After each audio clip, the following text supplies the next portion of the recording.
doido, daí acho que é bom. Até eu sei, acho que Aquele tempo era do saco, né? Botava a vida que podia, era uma. Antigamente era do saco. Botava o milho, depois de um milho. Vai começar a reunião. Boa noite a todos, boa noite. Estamos aqui hoje, esse dia muito importante para todos nós, aqui a presença, que estamos nesse momento, nesse dia, nessa noite, pode ser, vamos formar a seccional regional de Santa Catarina, né? Então, nossa, não vai ser mais Catarina, vai ser uma seccional regional. Assim. O Dr. Mário, ele já deu a posse, né? Então ele está só se especializando hoje. Só falta depois os diplomas, né? Só que ainda não tinha dado certo, correto. A gente também não sabia o nome correto de todo mundo, né?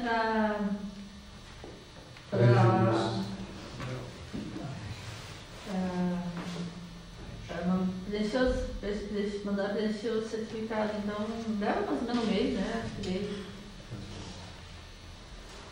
E aí a gente vai. Vamos começar já. Vamos começar por ordem alfabética? É melhor, né? Por ordem alfabética. Isso é de uma ordem assim. Quem não tem padrinho, né? A gente mesmo coloca a carta. Então, vamos começar pela Albertina. Albertina Marcos. Deixa você, né?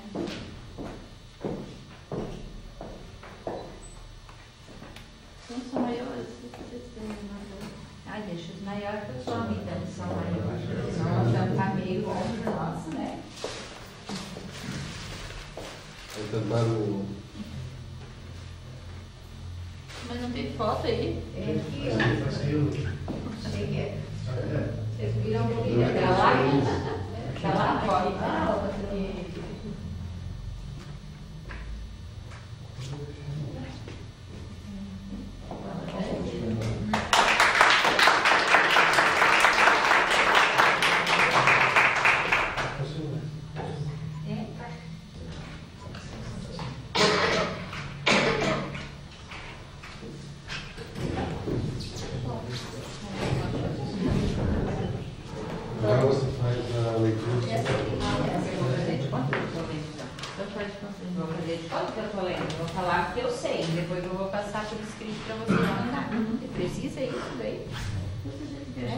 Então tá, o meu patrono é o seu Evilásio, né?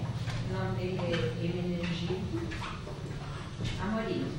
Não lembro o dia que ele nasceu, me parece que é dia 2 de setembro, mas não tenho certeza. Nasceu lá em São Leonardo, passou boa parte da infância dele lá e casou-se com a dona Maria Machado Amorim.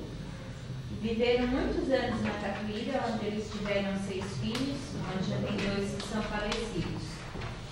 Grande parte da vida dele ele viveu nas estradas, né? Ele era caminhoneiro, ele fez a parte na história do município, transportando mercadoria daqui para fora e trazendo também muita coisa de outros estados, de outros municípios para Alfredo Wagner. E assim, o fato de eu ter escolhido ele, como eu já disse para vocês, eu tinha pensado em Carlos Drummond de Andrade e em conversa com os outros nossos companheiros, resolvi mudar para ser alguém também de Alfredo em questão de valorização. O seu Evilásio foi uma pessoa que trouxe muita alegria para as crianças e para os adultos, para os pais. Porque quando ele chegava na nossa cidade, geralmente ele deixava assim, do meio do ano para frente, ele já preparava-se para ser o Papai Noel, para trazer alegria para as crianças. Então, sempre que falasse no nome dele, talvez não era conhecido, mas quando falava em Papai Noel, todo mundo sabia quem era o seu Evilásio. E ele também teve na vida dele uma relevância muito grande, que ele pertenceu anos ao Lions Club, eu acho que ele até foi um dos sócios fundadores, né? Sim. Foi presidente por anos do nosso hospital, então penso que ele também deve ser uma pessoa homenageada na Academia de Letras. Não tem mais muita coisa para contar, porque eu não me lembro que eu tinha me preparado para o outro momento e agora eu acabei com tanta coisa e esquecendo.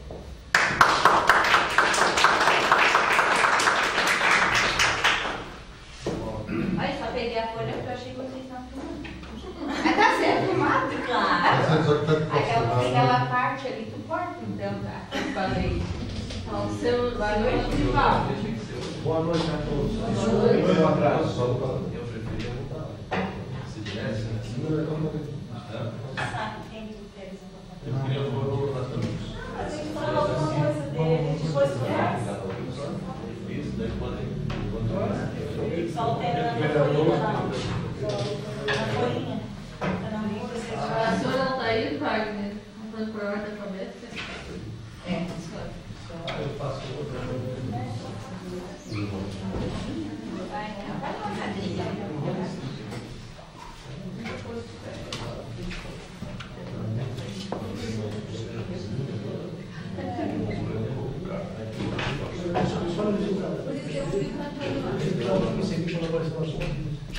vai passar.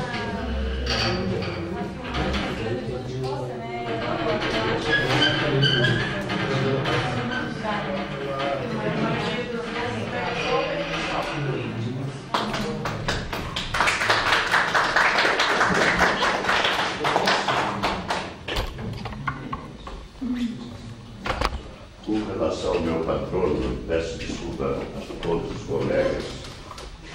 Antes de sair de Florianópolis, eu pedi ao meu filho tirar xerox.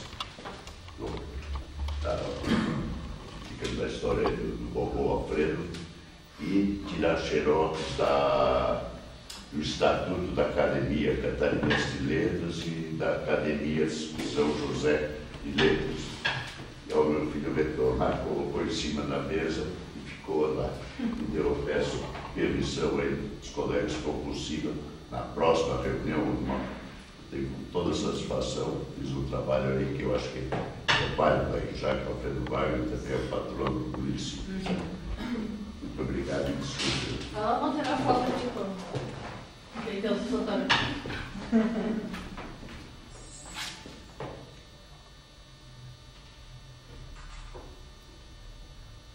Valeu. Muito obrigado.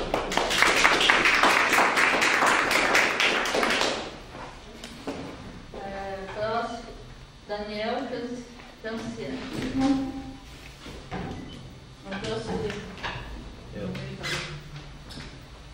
Ele mudou para mim. Eu vou mudar a minha biografia. Pode mudar. Uma pessoa que merece também. É, com certeza.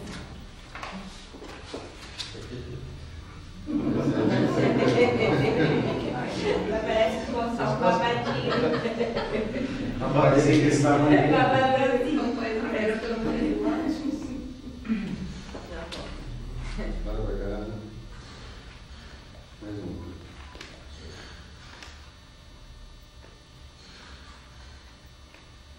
Valeu.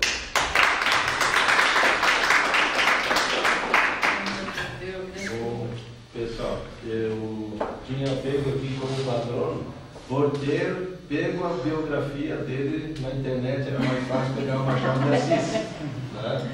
Mas, como ainda dá tempo de mudar e pesquisar, né, eu gostaria de homenagear um grande amigo, né? A gente trabalhou junto uma época, na época que ele era vice-prefeito, né, Luiz Carlos Onofre, o Ratão, né? Eu acho que é uma pessoa que é uma pessoa de caráter, né, digna, né, que merecia uma homenagem, né? Então, como eu não tenho toda a biografia dele, né, eu vou procurar pesquisar, não sei se outro dia, né, dá para a gente apresentar em outro momento. Pode ser. Acho que seria melhor. Eu estou até pensando, desculpe, de novelo, cada um de nós com a nossa biografia, transformar num livros. Pesquisar bem esse pessoal, a gente homenageando o pessoal de Alfredo Wagner, fazer uma coletânea, um livro mais para frente. Ah, é legal. Uma boa ideia. Muito bom. Ótima ideia. Até um motivo a mais para trocar. Aham, pode concluir. Tá, ok. Aí eu vou mudar. Ainda tem.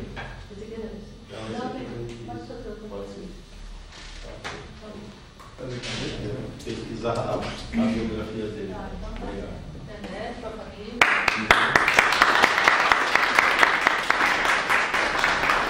Desculpa, eu estou meio desajeitado hoje, é a primeira reunião, mas Tá pegando jeito. Giovana, mas isso, beleza. Agora o Daniel pode ser padrinho dela, né? Mas pode ser, ela já está colocando. Trouxe padrinho? Não, mas aí o Daniel tínhamos combinado outra vez, mas agora pode ser a presidente da academia.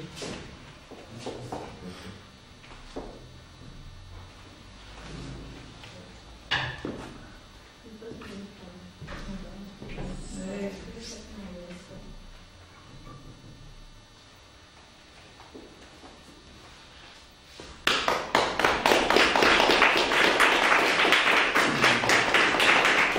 Bem, meu patrono, como a maioria dos colegas, eu escolhi também uma pessoa alfredense de coração, podemos dizer assim. A dona Valdemira ficou de me fazer biografia e não me entregou a tempo, mais detalhado. O meu patrono é o padre Alfonso Rasenfratz, muitos conhecem.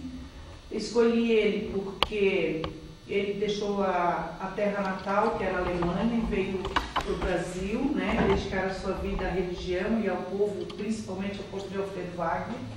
Se eu não me engano, durante 23 anos da vida dele como pároco foi na nossa cidade. Ele participou da minha vida desde a minha primeira Eucaristia até o batizado do meu primeiro filho, né? Como de muitos aqui da nossa cidade. Então escolhi ele também por isso e por ele ter feito muito pelo nosso município. Muitas das nossas comunidades do interior têm uma marca nas igrejas. Dinheiro da Alemanha que ele trouxe, né? Para o povo, para ajudar as pessoas carentes, enfim. Criou muitos amigos, alguns inimigos, né? E até hoje, pessoas que não conheceram o Padre Afonso e que residem no nosso município, acabam conhecendo ele, ou por um dito, ou por um feito, ou até por uma piada né? Que ele gostava muito de cerveja. Então, assim, acho que ele merece muito a nossa consideração por ter se dedicado tanto ao nosso município. Então ele vai ser o meu patrono. Prometo-me a trazer uma biografia mais detalhada para essa coletânea, então, que eu acabei dizendo antes para ela, para a Bertolina, né, quando for fazer essa coletânea dos patronos.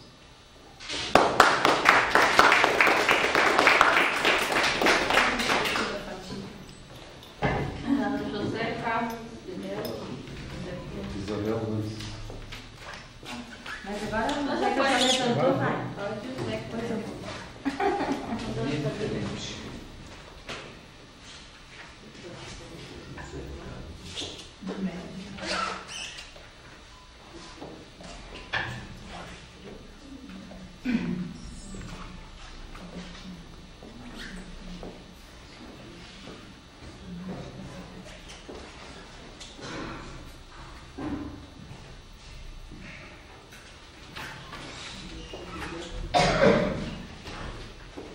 Meu patrono é o Arcídio Scheffer, mais conhecido como Tite.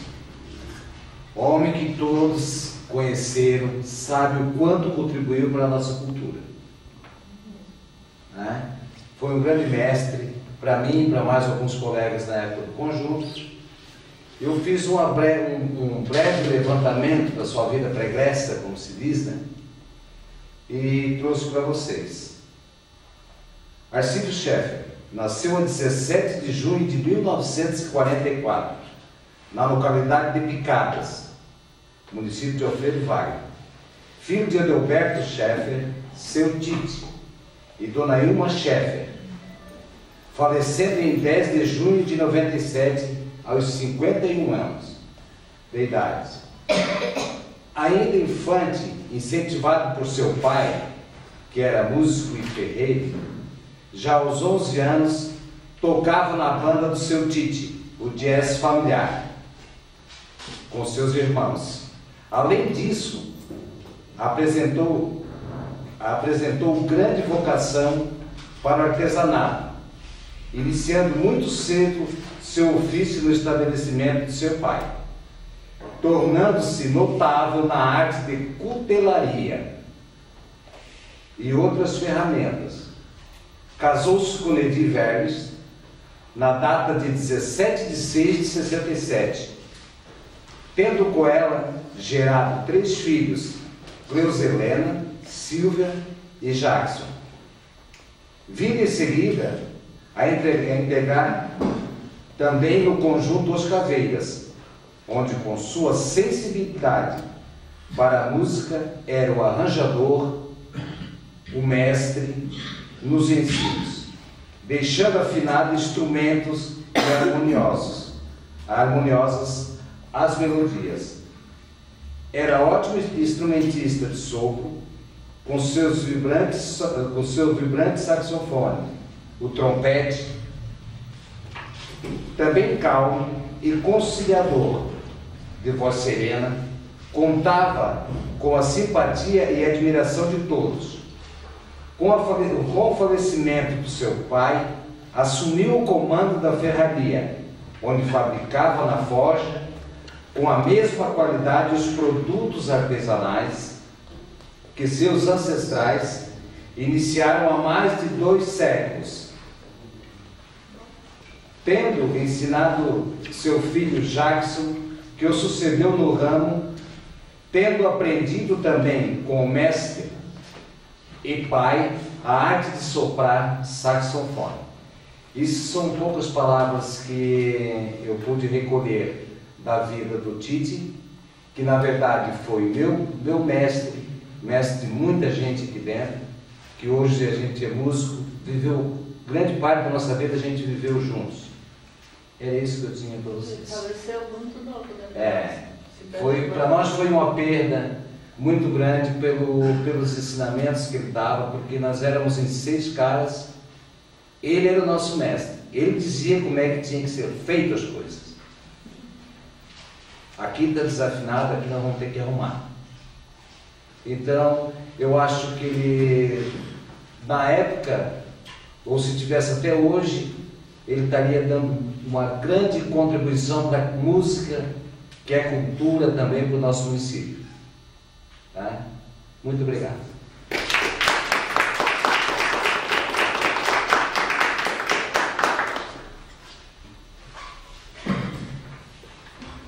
Isabel.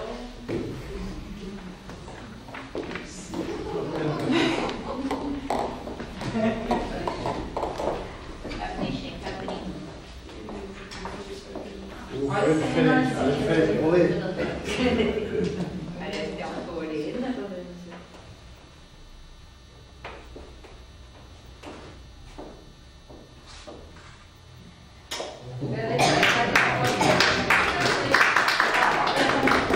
Deixa eu olhar aqui, peraí. Vamos lá, porque tem uma daqui e tem uma daqui. Ficou bem de lado, mas ficou bom. Não sei o flash. Ventolina. Posso sair, né? Gosto de sair. Não,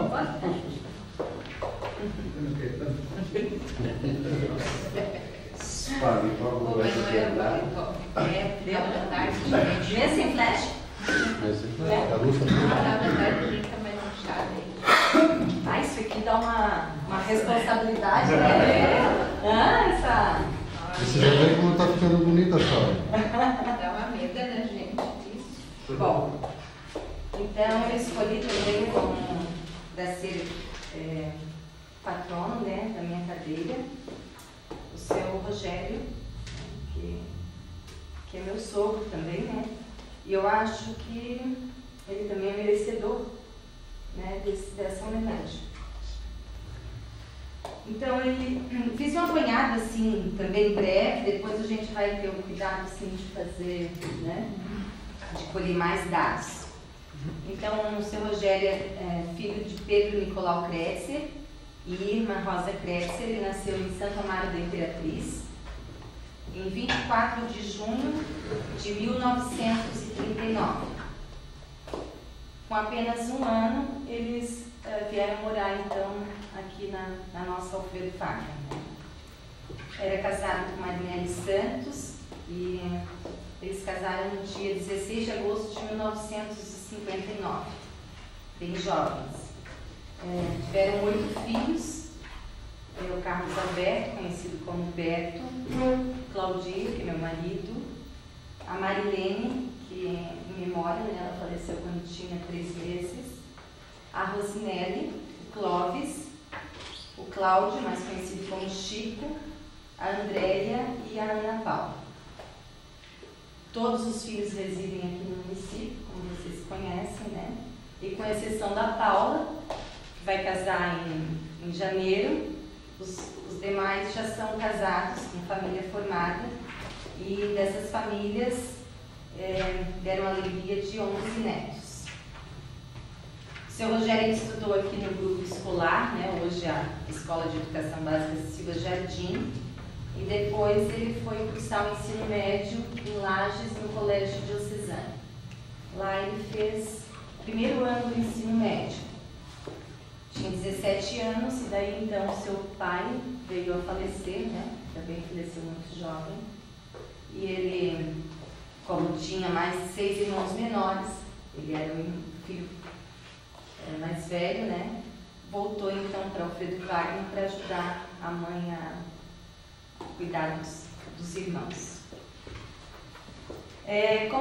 Na vida profissional dele, ele foi no início caminhoneiro, foi cerealista, pecuarista, né, durante toda a sua vida, e foi funcionário público da empresa EPAG, no qual ele veio a se aposentar pela EPAG.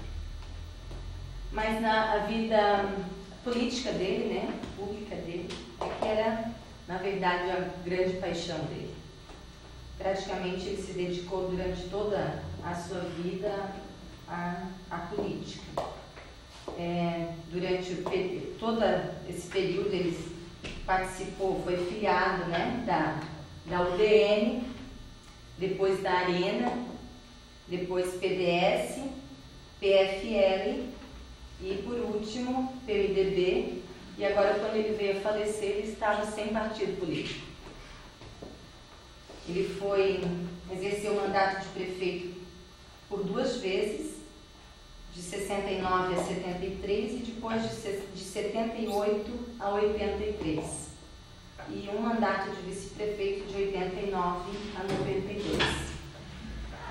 Vice-prefeito do prefeito Formiga. Muitas importantes obras foram realizadas nos seus mandatos eletivos, né? Buscando sempre o bem comum e o desenvolvimento do nosso município. Então, vou citar algumas, né? O Hospital, a Fundação Médica do Trabalhador Rural, foi feito na época que ele era prefeito. O estádio de futebol, hoje a gente só tem aquele campo, mas naquela época era um estádio, tinha arquibancada, coberta e tudo, né? Quem mora aqui, né, deve lembrar. Abertura de muitas estradas. As agências do BESC, Banco do Brasil, se instalaram quando ele era prefeito. Muitas escolas, o jardim de infância que funcionava lá em cima, onde agora é a casa da dona Valdemira. Também o ensino médio, que até então não tinha, foi com apoio, quando ele era prefeito, quando foi criado o colégio Cinencista Presidente Costa e Silva, particular, que funcionava aqui no Silva Jardim. E entre tantas outras, né? O ginásio municipal foi iniciado no mandato dele, mas foi inaugurado, né, com o prefeito seguinte e leva o nome dele, né? Ginásio Rogerão. Quando ele não estava envolvido com a política, após a aposentadoria, no seu tempo, os últimos anos agora, voltado basicamente às atividades do sítio, né, nas demóias, onde ele adorava reunir a família e os amigos. Ele era um perfeito anfitrião, né?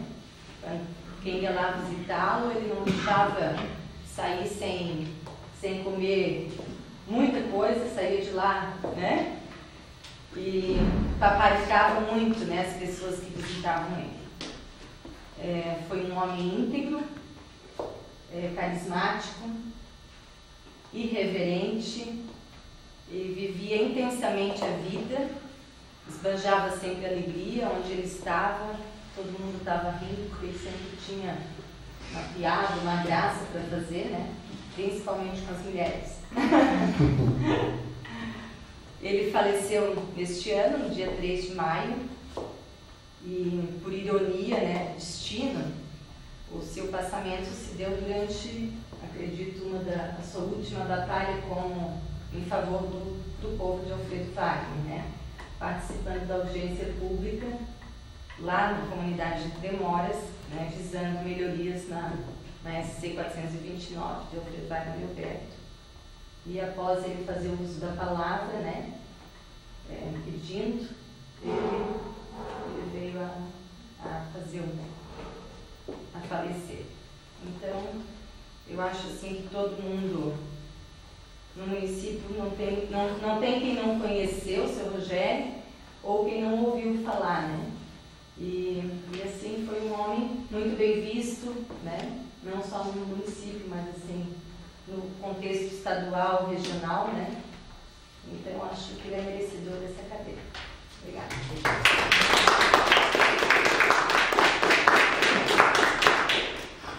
Agora, seu Mauro de Marco.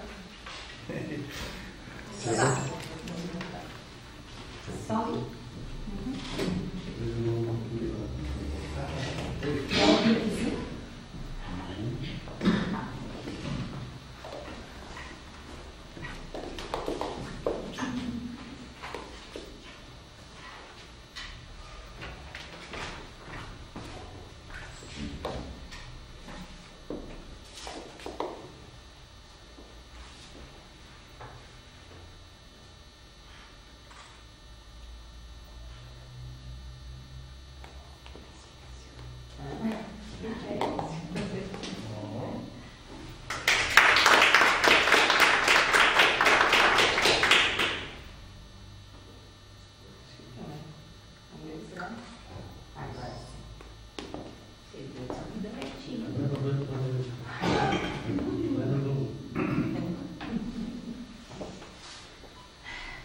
Para eu que sou de São Paulo, sou de fora, é interessante ver essa sequência de personalidades aqui do município. E até foi muito bom cada um escolher um personagem daqui para um patrono da academia, porque resgata uma história do município que a gente tem que levar em adiante e divulgar cada vez mais. Mas como eu sou de fora, daqui a 10 anos, e aquelas pessoas assim que eu mais conheço ainda estão vivas, né? Eu não poderia escolher um patrono por desconhecer a maioria desses personagens. E eu acho que escolher por escolher seria meio artificial. Então, ao escolher o patrono para cada cadeira, eu escolhi uma pessoa com a qual eu convivi durante 25 anos. Foi um escritor natural de São Paulo e muito polêmico, mas ele usava a escrita em defesa dos valores da civilização cristã, da ordem. Então, meu patrono é o professor Plínio Corrêa de Oliveira. Não sei se já ouviram falar dele aqui na cidade, mas ele teve uma ação muito grande no Brasil. Inclusive, eu trabalhei em várias comissões de elaboração de livros que foram publicados. Inclusive, o último que eu trabalhei em coleta de material foi sobre a Constituinte. Um trabalho que foi lançado nessa época. Então, todos o conheçam, né? Conheçam um pouquinho também um pouco da minha história, que é um pouco desse tempo eu passei, né, trabalhando com ele. O professor Plínio Corrêa de Oliveira, ele nasceu em São Paulo no dia 13 de dezembro de 1908 e faleceu no dia 3 de outubro de 1995. Ele foi um ativista católico, escritor, pensador e historiador brasileiro, fundador da organização Tradição, Família e Propriedade, de inspiração católica e tradicionalista. Ele faleceu em 1995, né, e a partir da morte dele houve uma fragmentação da instituição que ele tinha fundado. Então, a partir daí surgiram os arautos do Evangelho, eu acho que todos conhecem, já ouviram falar deles, né? A Aliança de Fátima e a Associação Fundadores da TFP. O professor Plínio Corrêa de Oliveira, ele descendia de famílias tradicionais dos estados de Pernambuco, de onde procedia o seu pai, o advogado João Paulo Corrêa de Oliveira, e de São Paulo, de onde era originária a família de sua mãe, Lucília Ribeiro dos Santos. Esse texto eu tirei da internet também, da Wikipédia, que é uma fonte de informação impressionante. Então,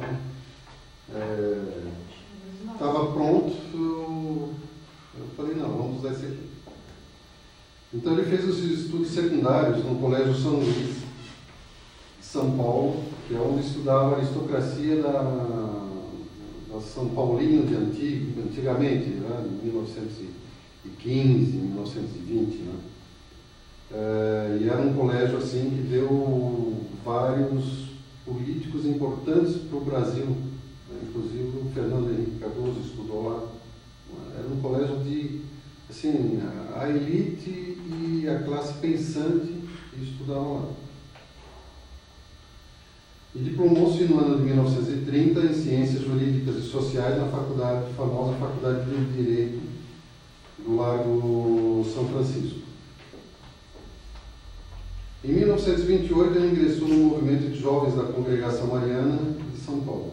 Logo tornou-se o principal líder deste movimento em todo o Brasil, destacando-se pelos seus dotes de orador, conferencista, escritor e homem de ação.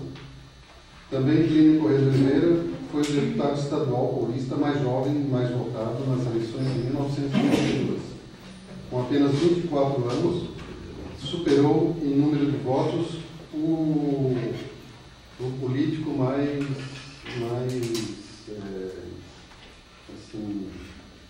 atuante da época e com mais atuação política. E isso por causa do voto feminino e católico, porque os padres diziam votem nele, votem nele, votem nele, e ele teve uma ação muito grande na Assembleia Constituinte. Em 1933 ele participou ativamente da organização da Liga Eleitoral Católica, pela qual foi eleito deputado à Assembleia Federal Constituinte. Atuou naquela legislatura, a partir de 1934, como um dos maiores defensores da introdução dos princípios católicos na Constituição, que seria elaborada então. Cessado seu mandato em 1937, ele dedicou-se ao ensino universitário. Assumiu a cátedra de História da Civilização no Colégio Universitário da Faculdade de Direito de São Paulo. E mais tarde tornou-se professor catedrático de História Moderna e Contemporânea nas faculdades de Filosofia, Ciências e Letras São Bento, Sede Sapiense e da Pontifícia Universidade Católica de São Paulo. Até só para ter uma ideia assim, da importância dele na educação nessas faculdades, era comum, enquanto ele estava expondo as aulas de história dele, do lado de fora assim está cheio de gente ouvindo, inclusive os professores paravam muitas vezes as aulas para ir ouvir a aula que ele dava, porque ele tornava assim a aula de história muito viva e muito aplicada, saía daquele esquema de datas e fatos e aplicava. Ele foi o primeiro presidente da Junta Arquidiocesana da Ação Católica de São Paulo, bem como diretor do Seminário Católico Legionário, por um período de 12 anos, o qual ocupou um lugar de destaque na imprensa católica do Brasil. Nesses anos, Plínio Corrêa de Oliveira dedicou-se à reação contra os ideais e à prática dos fascistas. Em 1939, no primeiro número do Legionário, ele fez uma surpreendente previsão. Enquanto se vão delimitando todos os campos de batalha, vai se desenvolvendo um processo cada vez mais claro da fusão doutrinária do nazismo com o comunismo. Isso depois, mais à frente, foi visto. Em agosto daquele mesmo ano foi anunciado o pacto entre a Rússia e a Alemanha, né? Foi o famoso pacto Ribbentrop-Molotov. Em 1960 ele fundou a Sociedade Brasileira de Defesa da Tradição, Família e Propriedade, que é mais conhecida pela abreviação PFP.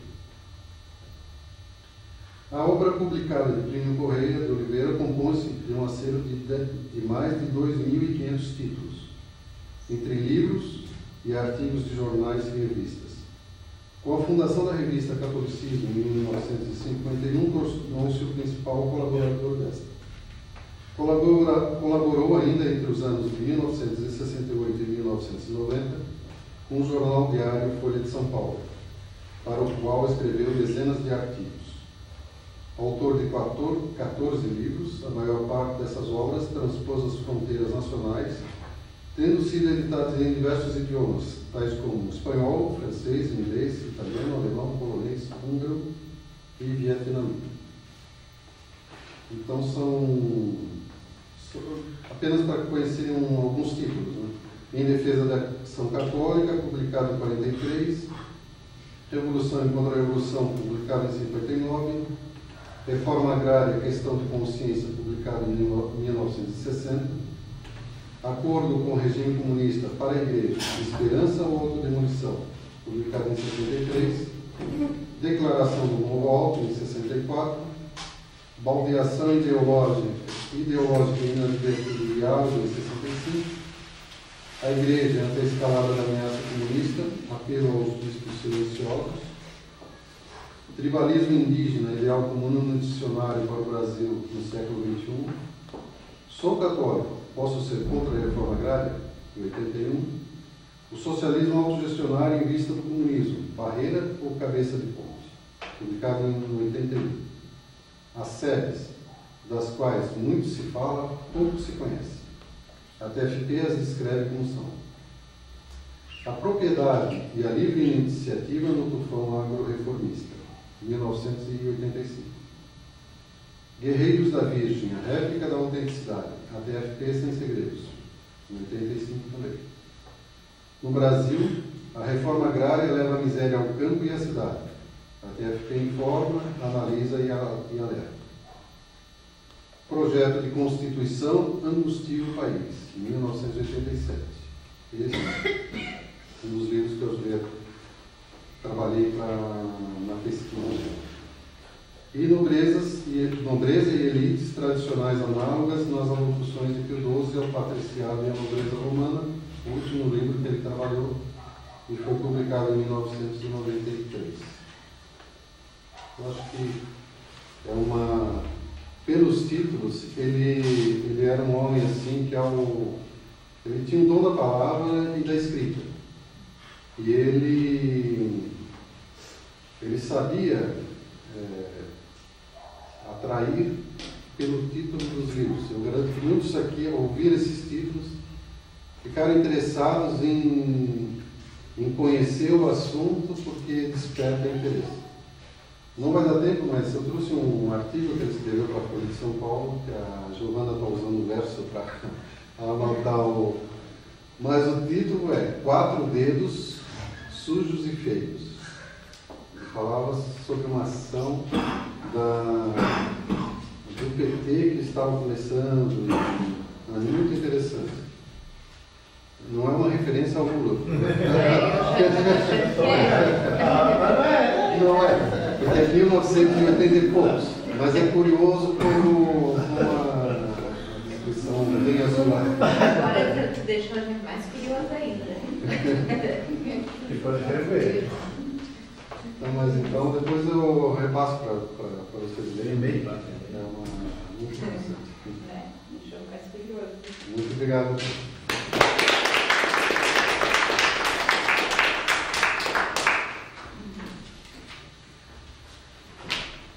Professor Nivaldo, Nivaldo Guarda.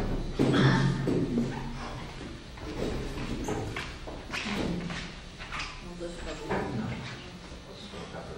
Não, maior. A pessoa nos dois são mais grossos.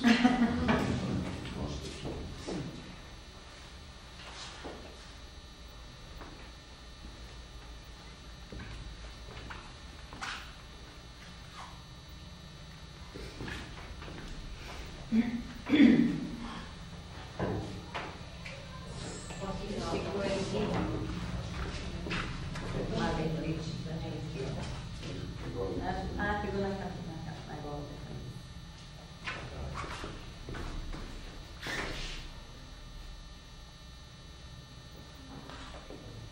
Vou pra cá lá. Toda vez. Vou pra lá e depois aquele jogo.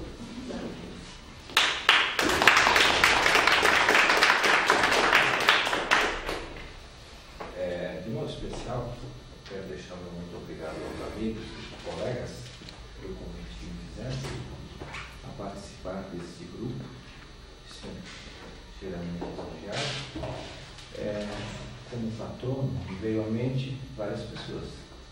Eu tenho 28 anos de história de Alfredo Weill, já passou por aqui uma série de acontecimentos, e dentre esses patronos que vieram à mente, com certeza, pessoas de grande nome, renome, foram citados, alguns foram lembrados, outros serão lembrados, mas na minha questão particular em escolher o patrono, pesou a questão sentimental, a questão do coração, e por uma questão de homenagem, eu optei por Eduardo Bart, que é meu filho. O legado de vida que ele nos deixa é um legado de companheirismo, amizade e de muita, mas muita alegria. Cultivava a amizade acima de tudo, diante de muitas outras características que o faziam ser especial. E por esta maneira especial de ser, eu quero deixar esta homenagem a ele e terei o imenso prazer em ceder ao grupo todo o material literário cujo qual ele nos deixou como lembrança. Tem várias escritas, várias histórias, e uma muito interessante feita há pouco tempo antes de sua morte, onde ele demonstrava a preocupação com os amigos que estavam tristes, e amigos que estavam enfermos, amigos que estavam com problemas, e ele manifestou de uma maneira, talvez, já os espíritos alentando a sua trajetória de vida um pouco precoce, uma alegria toda especial e uma preocupação muito grande com toda a coletividade em cultivar a amizade. Então, diante deste fato, é que eu quero homenageá-lo pelo motivo da amizade que ele deixou em seu legado de vida. Uma trajetória curta, mas que, para mim em especial, é muito importante. Obrigado a todos.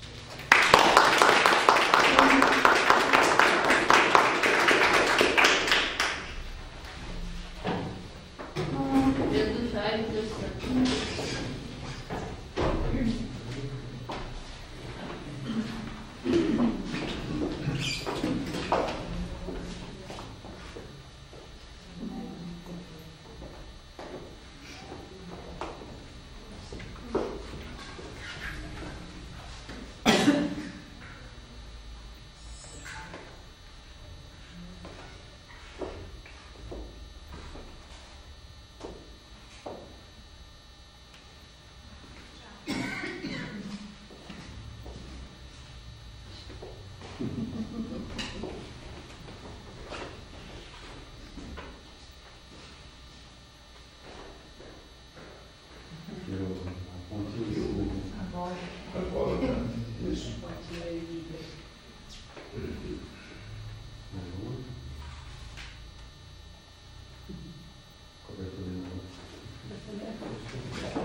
Da Globo e mostrar pra gente.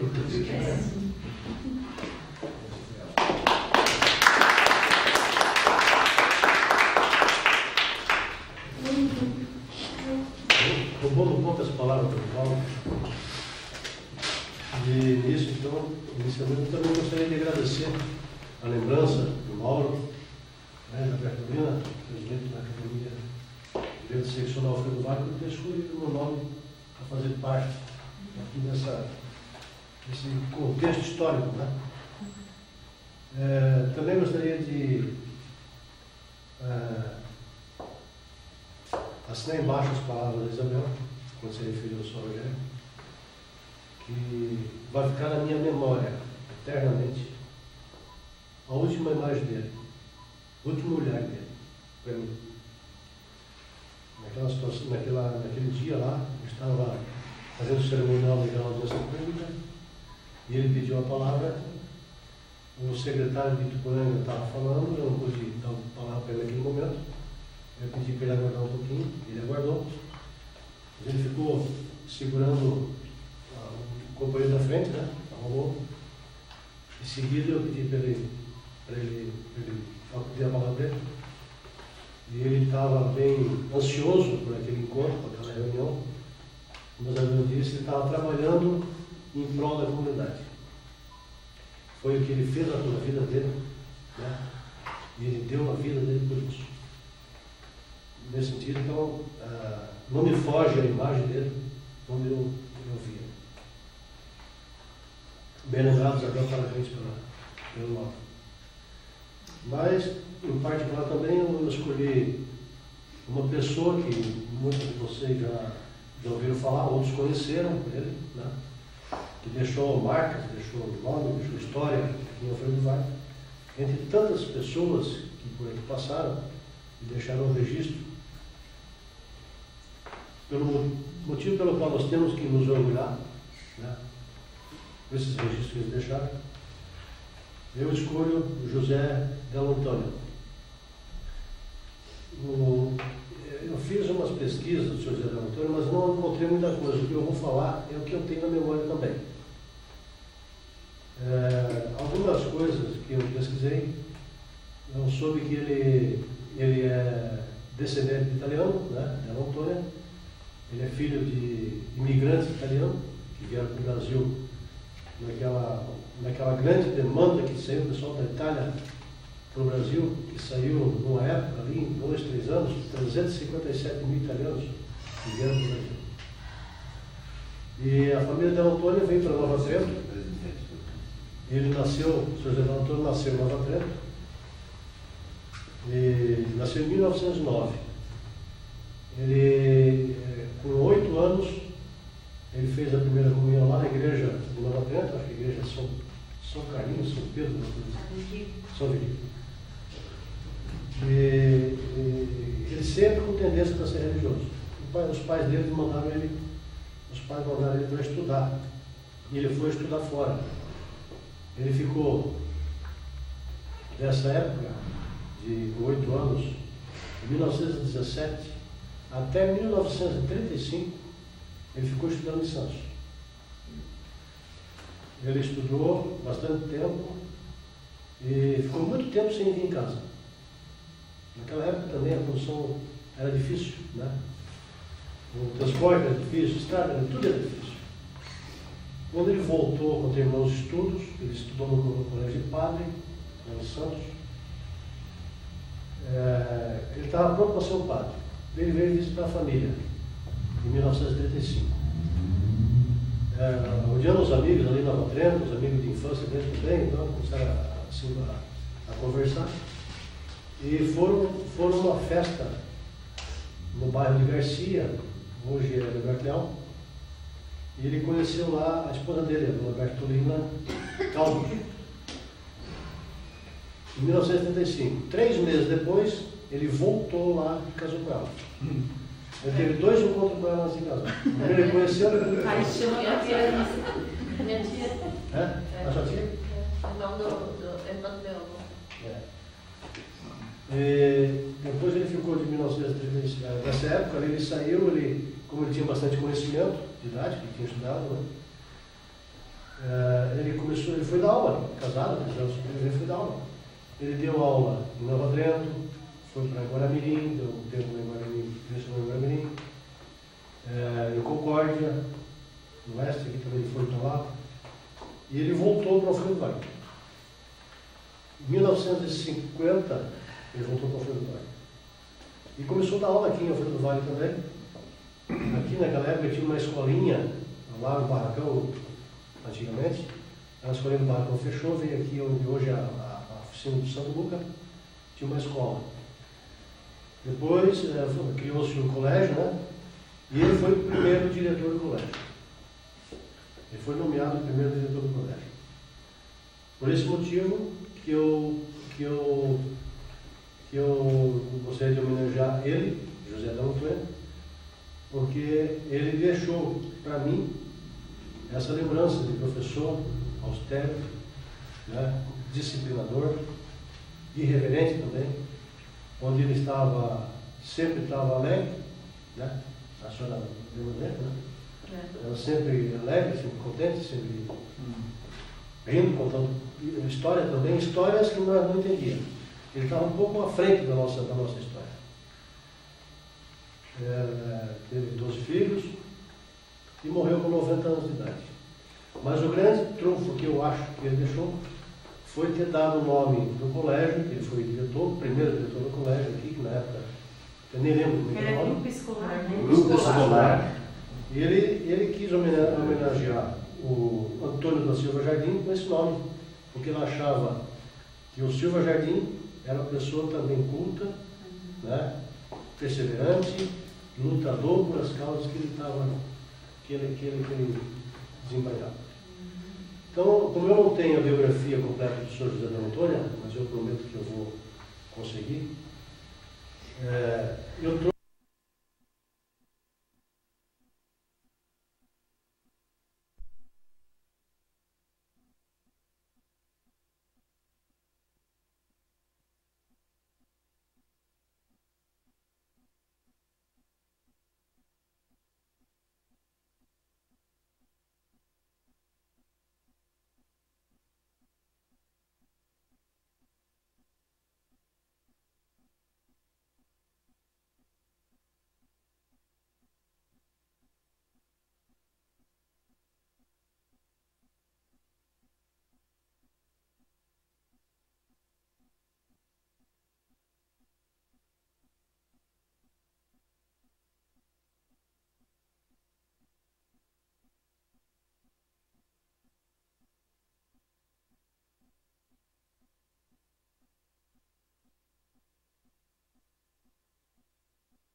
do Antônio Silva Jardim. Ele nasceu dia 18 de 8 de 1960, em Capivari de Cima, na cidade hoje conhecida como Silva Jardim, no Rio de Janeiro. E ele morreu no dia 1º de 7 de 1891, em Nápoles, na Itália. Ele fez os estudos preparatórios em Niterói e transferiu-se a seguir para o Colégio de São Bento, uma cidade do Rio de Janeiro. Ali, no Jornal dos Alunos, publicou aos 16 anos seu primeiro artigo político, que tratava de Tiradentes, e em 1878 matriculou-se na Faculdade de Direito de São Paulo, onde passou a residir. Rapidamente tornou-se conhecido como orador destacado e escreveu, em colaboração com o Valentim Magalhães, Ideias de Moço. Ao mesmo tempo, tornou-se redator e revisor do jornal A Tribuna Liberal. No início da década de 1880, como grande parte da intelectualidade brasileira aderiu ao positivismo de Augusto Conte, ele inaugurou o primeiro centro positivista de São Paulo. Formando-se em 1882, logo trocou a advocacia pelo magistério. Casou-se com uma filha do conselheiro Martim Francisco de Andrada e, em 1884, abriu em sociedade com o autor de livros didáticos a Escola Neutralidade, de ensino primário e laico, o que era uma iniciativa ousada para a época, quando, sob o regime monárquico, Estado e Igreja estavam unidos. Silva Jardim realizou o primeiro comício republicano no Brasil em Santos, no dia 28 de janeiro de 1888. A partir de então, e até o fim do ano seguinte, dedicou-se à campanha republicana, percorrendo cidades paulistas, fluminenses e mineiras, para divulgar um novo regime político. Entretanto, por seu radicalismo, foi excluído do movimento que resultou na proclamação da República e do primeiro governo republicano. Frustrado e sentindo-se traído por antigos companheiros, exilou-se na Europa. E numa visita ao Vesúvio, em Nápoles, caiu numa fenda que se abriu repentinamente na cratera do vulcão e desapareceu. Esse foi o fim do seu projeto. Caiu na cratera do vulcão. Então, o Silva Jardim, né, foi um grande pensador, homenageado pelo José da Antônia, pelo qual eu gostaria de homenageá-lo, em função de ter escolhido o Silva Jardim, que também merecia, né? Também merecia. Mas como nós estamos mais procurando gente nossa aqui da terra, então eu escolho o José da Antônia, que eu acho que ele merece essa homenagem. Até pela família dele que está aí também, né, que é a família honrada do pai dele e tudo mais.